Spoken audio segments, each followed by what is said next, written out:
प्यारे दोस्तों, आप सभी का दिल से स्वागत है मेरे चैनल टॉप आइडियल स्टोरी में। आइए सुनते हैं आज की एक नई और मोटिवेशनल कहानी। आज की कहानी बहुत ही इंटरेस्टेड होने वाली है। अगर आपने इस कहानी को सुनना शुरू कर दिया तो अधूरी नहीं छोड़ पाओगे। एक बादशाह था जिसका नाम ढोलक बादशाह था। वह बादशाह बहुत ही धर्मी था। उस बादशाह की एक रानी थी जो कि बहुत ही सातवंती थी। उनकी एक छोटी सी बेटी थी जो कि बहुत ही प्यारी और मासूम थी। बादशाह और रानी अपनी बेटी का बड़े लाड़ प्यार से पालन पोषण कर रहे थे। रानी अपनी बेटी से बहुत ज़्यादा प्यार करती थी। रानी हमेशा अपने महल में एक सुंदर पलंग पर आराम किया करती थी। जहाँ पर उसका पलंग था उसके सामने ही महल की छत में एक छोटी सी प्यारी सी चिड़िया ने अपना घोंसला बनाया हुआ था। रानी उसे रोजाना देखती थी और वो चिड़िया ने उस घोंसले में 2 अंडे दिए। उसके बाद उन अंडों से छोटे छोटे और बहुत ही प्यारे से 2 बच्चे निकले। रानी ये सब कुछ रोजाना ही देख रही थी। चिड़िया जब बाहर जाती तो अपनी चोंच में दाना लेकर आती और अपने बच्चों को खिलाती। वह अपने बच्चों को बड़े लाडों से पाल रही थी। रानी रोजाना ये सब कुछ देखती थी और एक दिन रानी अपने पलंग पर लेटी हुई थी कि उसने देखा कि चिड़िया फर्श पर पड़ी है। पता नहीं उसको क्या हुआ, लेकिन वह चिड़िया मर चुकी थी।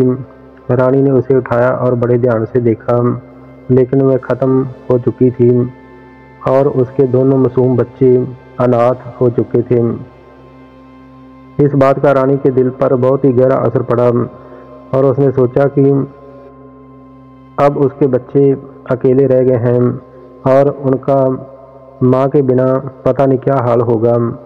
तो इसी तरह से 1-2 दिन के बाद उसने देखा कि दूसरी चिड़िया उस घोंसले पर अपना कब्जा करने लगी। तो उसने कहीं से एक गोल कांटा लाकर उन बच्चों के मुंह में दे दिया। बच्चों ने उसे चोग समझकर खाना चाहा, लेकिन वह उनके गले में अटक गया और वह दोनों तड़फ तड़फ कर घोंसले से नीचे ज़मीन पर गिर पड़े। रानी ने जब देखा कि दोनों बच्चे धरती पर पड़े हैं, तो जब उसने उठाकर देखा तो उसने उनके मुंह खुले हुए थे और वह गोल कांटेदार दाना उनके गले में अटका हुआ था। रानी सारी बात समझ गई कि ये सारी करतूत मतरेई माँ की है। इस मतरेई माँ ने इन दोनों बच्चों को मार डाला है और वो इस घोंसले में अपने बच्चे पैदा करना चाहती है। ये सब देखकर रानी के दिल को बहुत ही गहरा सदमा लगा। उसकी हालत ख़राब हो गई। वह सोचने लगी कि अगर कभी मेरे साथ भी ऐसा हुआ तो कल को मेरी बच्ची के साथ भी मतरेई माँ इसी तरह का व्यवहार करेगी।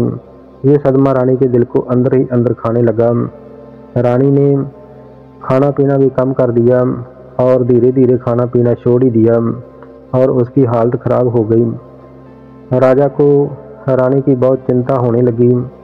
राजा ने नीमों हकीमों से रानी का बहुत इलाज करवाया, लेकिन कोई भी दवाई रानी के शरीर पर असर नहीं कर रही थी, क्योंकि उसकी ये दशा दिल के गम से हुई थी। कोई दवाई उस पर काम नहीं कर रही थी और दिन ब दिन रानी की सेहत नीचे गिरने लगी। राजा रानी से बहुत प्यार करता था, तो राजा ने एक दिन रानी से पूछा कि रानी, सच सच बताओ कि आपके अंदर कौन सा गम है। आखिरकार अचानक ऐसा क्या हो गया जो कि आपकी ये हालत हो गई, जबकि हमारे पास सब कुछ है। परमात्मा ने हमें एक फूल सी बच्ची दी है और इतना बड़ा राज भाग है, तो आपको किस चीज़ का गम खाया जा रहा है, मैं समझ नहीं पा रहा हूँ। रानी राजा के सामने रो पड़ी और वो कहने लगी कि स्वामी, मेरे अंदर एक बहुत बड़ा डर बैठ गया है जो कि मेरे अंदर से निकल नहीं रहा और वह और भी गहरा होता जा रहा है।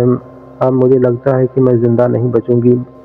अगर मैं नहीं बच सकी तो मेरी बेटी का तुम ख्याल रखना, उसके सर पर हमेशा हाथ रखना और कभी उसके लिए मतरेई माँ मत लेकर आना, नहीं तो मेरी बच्ची का बहुत बुरा हाल होगा। उसके बाद रानी ने वह चिड़ी वाली सारी कहानी राजा को सुनाई। राजा ये सब सुनकर कहने लगा कि महारानी, ये आप किस सोच में पड़ गई हो? ऐसा भी कभी हुआ है? आप बिल्कुल स्वस्थ हो जाओगी, आप चिंता मत करो, मैं आपको कुछ नहीं होने दूंगा। मुझे दूसरी रानी लाने की क्या आवश्यकता है जबकि तुम सही सलामत हो? इस वहम को, इस चिंता को अपने दिमाग से निकाल दो। लेकिन रानी के कोशिश करने के बावजूद भी वह चिंता उसके दिमाग से नहीं निकल रही थी। धीरे धीरे करके रानी की सेहत इतनी गिर गई कि उसका अंतिम समय आ गया और अंतिम समय रानी ने अपनी बच्ची को अपनी छाती पर लिटाया और छाती से लगाकर ठंडी सांस ली।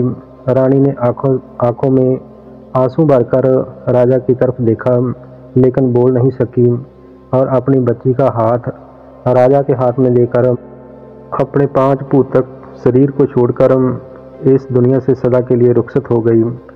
बादशाह शोक के समंदर में डूब गया और उसकी मासूम सी बच्ची बहुत रोने लगी। अपनी माँ से मिलने के लिए बहुत विलाप करने लगी, लेकिन माँ तो वहाँ चली गई थी जहाँ से दोबारा आज तक कोई लौटकर वापस नहीं आया। इसी तरह से कुछ समय बीता तो धीरे धीरे राजा ने अपने दिल को संभाला और अपनी बच्ची की तरफ ध्यान दिया। बच्ची भी धीरे धीरे अपना दिल धरने लगी, क्योंकि समय बड़े से बड़े जख्म को भर देता है। इसके बाद राजा के रिश्तेदार, राजा के मंत्रीजन और सभी दरबारी और प्रजाजन वह सभी राजा से कहने लगे कि महाराज, आप दूसरी शादी कर लीजिए, क्योंकि पहली रानी के पेट से राज का कोई उत्तराधिकारी नहीं है, क्योंकि आपकी एक बेटी है। राज सिंहासन के लिए एक बेटे का होना बहुत ज़रूरी है, इसलिए कृपया आप प्रजा की भलाई के लिए अपना दूसरा विवाह कर लीजिए। राजा कहने लगा कि नहीं, मैं ऐसा नहीं कर सकता हूँ। मैं अपनी मरती हुई रानी को वचन दे चुका हूँ। मैं अपनी इस बच्ची के लिए मतरेई माँ अपने घर लेकर नहीं आऊँगा। मैं पूरी आयु ऐसे ही रहूँगा और अपनी बच्ची के सुखों के लिए पूरा जीवन लगा दूँगा। लेकिन सभी मंत्रीजन, प्रजाजनों ने और रिश्तेदारों ने राजा को बहुत मजबूर किया। वो कहने लगे कि इस बच्ची की भी ज़िंदगी संवर जाएगी, क्योंकि सभी औरतें एक जैसी नहीं होती। ये भी हो सकता है कि बच्ची की नई माँ बहुत अच्छी हो और आपकी बेटी उसके साथ घुल मिल जाए। आप तो राज के कामों में व्यस्त रहते हो, इसका अकेलापन भी दूर हो जाएगा। महाराज, कृपया आप दूसरे विवाह के लिए मान जाइए। तो मजबूर होकर राजा को दूसरी शादी करनी पड़ी। नई रानी आई, लेकिन वो रानी बहुत ही निर्दयी और जालिम किस्म की औरत थी। वो राजा की बेटी से कोई प्रेम नहीं करती थी। राजा के जाने के बाद उसको डराती धमकाती, यहाँ तक कि उसे मारती भी। लेकिन वह मासूम बच्ची उसे अपनी माँ समझकर बार बार उसके पास जाने की कोशिश करती और उस रानी के दिल में ये था कि कल को ये राज के आधे हिस्से की मालिक बनेगी और शायद मेरे पेट से जन्मे हुए बच्चे को राजगद्दी भी ना मिले। रानी के डर से वह बच्ची अपने पिता को उसके बारे में कुछ नहीं बताती थी। वो रानी बहुत चालाक थी। बादशाह के सामने उस बच्ची को लाड प्यार करने लगती और इसी तरह से कुछ समय बीता। रानी ने सोचा कि इस बच्ची को अपने रास्ते से हटा दिया जाए, इसको मार दिया जाए। उस रानी ने कुछ गुलामों को खरीदा और रानी उनसे कहने लगी कि किसी तरह से इस बच्ची को ठिकाने लगाना है, तो इसका कोई उचित ढंग बताओ ताकि राजा को भी पता न चल सके। तो गुलाम कहने लगे कि महारानी, एक जादूगर है, वो बहुत ही बड़ा तिलिस्मी जादूगर है। अगर आप उसके पास जाओगी तो वह इस चीज़ का कोई ना कोई हल आपको ज़रूर बताएगा। एक दिन राजा की गैर हाजिरी में रानी उस जादूगर से मिलने गई और उसे कहने लगी कि आपको मुंह मांगा इनाम दिया जाएगा और मेरा ये काम आपको करना होगा। जादूगर कहने लगा कि ठीक है महारानी, मैं जैसे कहूँ आप वैसे ही करना। उसने लोहे की 2 बारीक कीलें लेकर उनके ऊपर कोई जादुई मंत्र पढ़ा और वह दोनों कील रानी को देते हुए कहने लगा कि महारानी, ये दोनों कील उस बच्ची के सिर में गाड़ देना और वो बच्ची तुरंत ही एक चिड़िया बन जाएगी और दोबारा कभी भी इंसान नहीं बन पाएगी।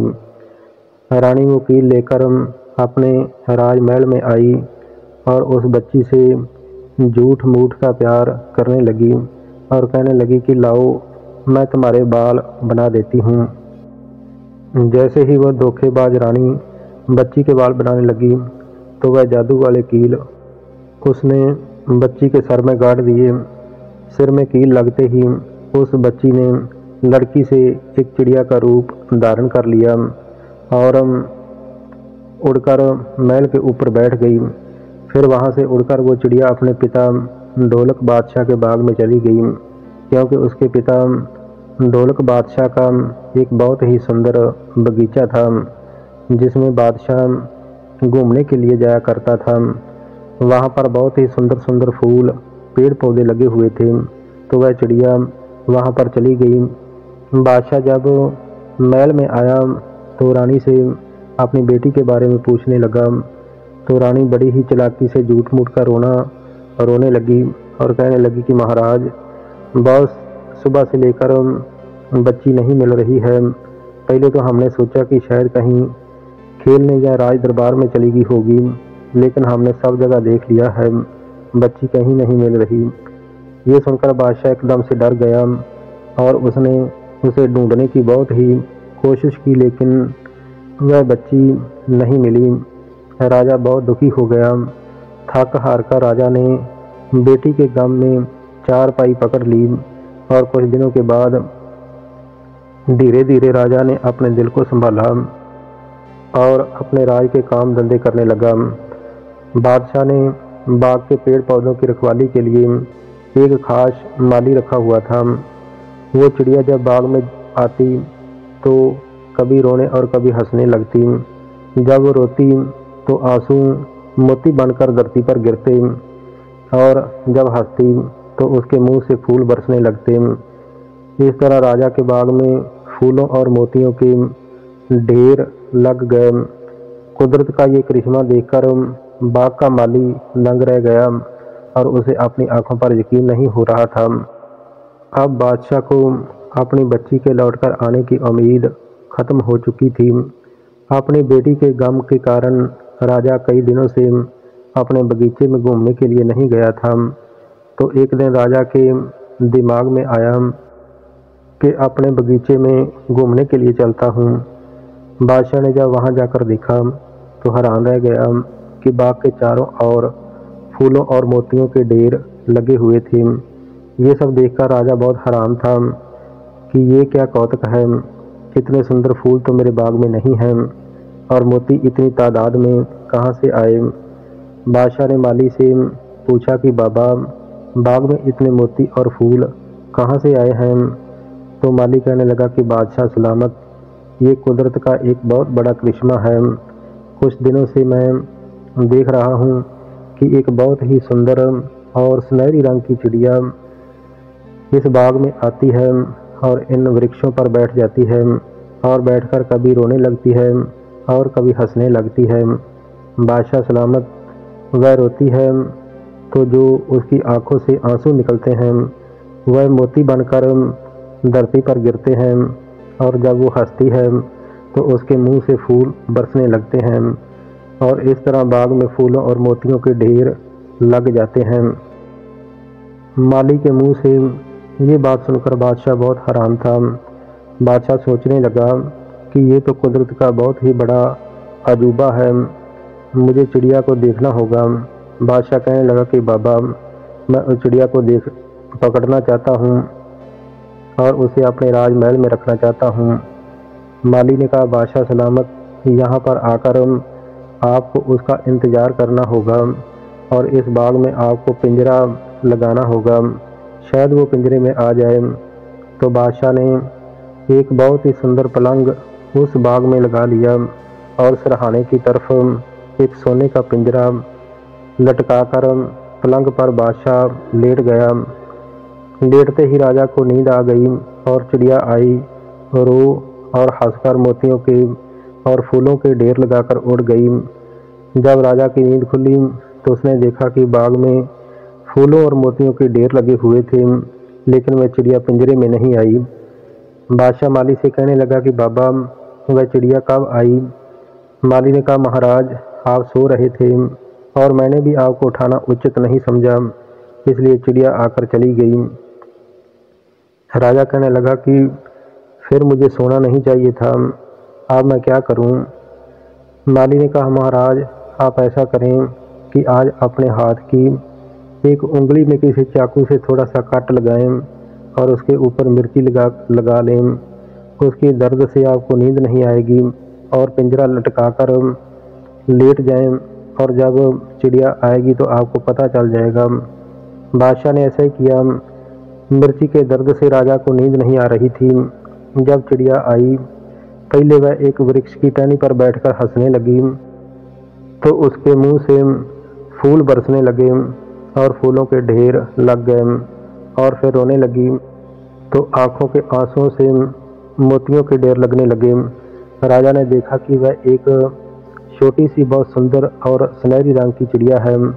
फिर वह राजा के पिंजरे के अंदर बैठ गई, क्योंकि पिंजरे के अंदर राजा ने उसके खाने के लिए चोग खिला रखी थी। सोने का पिंजरा था। जैसे चिड़िया पिंजरे में बैठी तो राजा ने पिंजरा बंद कर दिया और चिड़िया को लेकर अपने राजमहल में आ गया। जब रानी ने राजा के हाथ में चिड़िया को देखा तो वह तुरंत पहचान गई और एकदम से डर गई कि अब राजा को मेरी असलियत का पता चल जाएगा। राजा ने कहा कि रानी, ये चिड़िया बहुत ही काम की है और ये बहुत अद्भुत है, इसलिए इसको अपने पास ही रखूँगा। जब ये रोती है तो मोतियों के ढेर लगते हैं, जब हंसती है तो फूलों के। मैं हमेशा इसे अपने पास राजमहल में रखूँगा।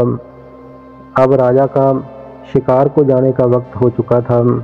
राजा रानी से कहने लगा कि महारानी, ये चिड़िया का ज़रा ध्यान रखना, मैं शिकार खेलने के लिए जा रहा हूँ और इसका ध्यान रखना। अगर बारिश वगैरह आए तो इसका पिंजरा अंदर रख देना। जब राजा शिकार को चला गया तो बहुत तेज़ बारिश होने लगी।